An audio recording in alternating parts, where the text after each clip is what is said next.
Oil heat అయ్యాక జీలకర్ర, ఆవాలు,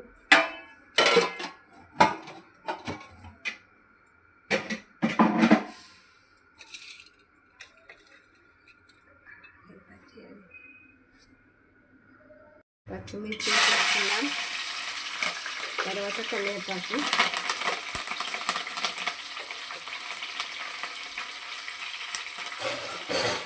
చాలా బాగుంటుంది. మీరు కూడా ట్రై చేయండి ఎప్పుడన్నా.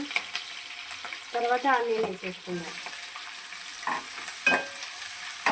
ఇంకా మీరు ఎక్కువ క్వాంటిటీ తీసుకుంటున్నాం కాబట్టి ఎక్కువ ఆనియన్స్ వేసేసాం.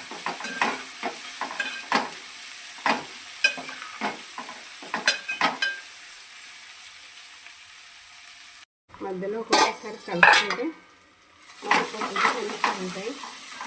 ఈ బ్రౌన్ కలర్ వచ్చేస్తుంది కదా.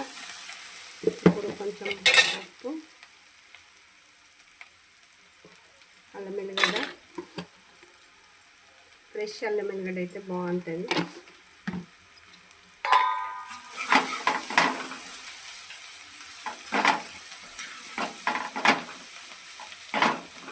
కలుపుకున్నాక ఒక 5 మినిట్స్ కొంచెం సిమ్లో పెట్టేసుకుందాం. 5 మినిట్స్ తర్వాత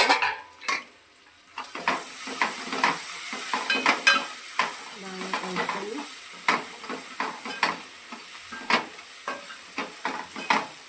బ్రౌన్ కలర్ వచ్చేసినాయి కదా. 1 మినిట్ ఇలా మూత పెట్టుకొని ఇప్పుడు పన్నీర్ ఇలా వాటర్లో వేసుకుంటే బాగుంటుంది. స్పాంజీ లాగా కాకుండా, రబ్బర్ లాగా కాకుండా మెత్తగా బాగుంటుంది. ఇలా మనం చిదుముకోవాలి. కొంచెం కొంచెము చిన్న చిన్నగా చిదుముకొని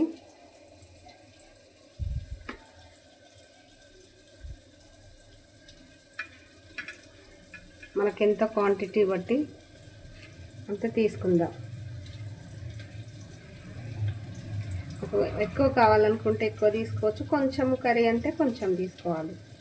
ఇలా కొంచెం చిదుముకొని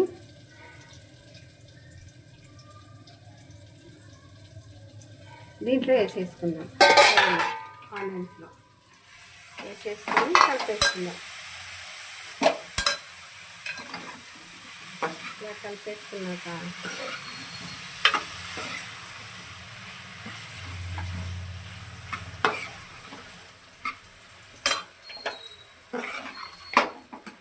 దీంట్లో కారము స్పైసీ తగ్గట్టు మీరు వేసుకోండి. మేమైతే ఒక 4 స్పూన్స్ వేసుకుంటున్నాము. కొంచెం సాల్ట్, 1 స్పూను,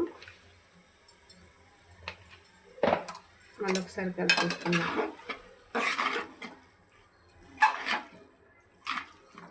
ఇలా కలిపేసుకున్నాక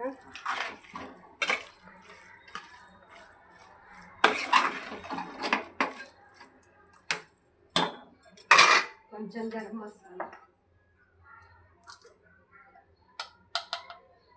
గరం మసాలా,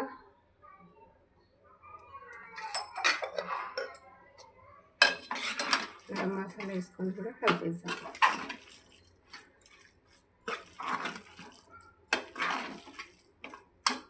ఒక 2 మినిట్స్ మూత పెట్టేద్దాం. వేసుకుందాం పైనుండి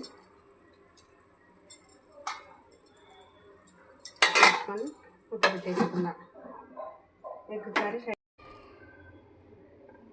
ఇప్పుడు మనం టేస్ట్ చూద్దాం. టేస్ట్ ఎలా ఉందో చూపి. కొంచెం రైస్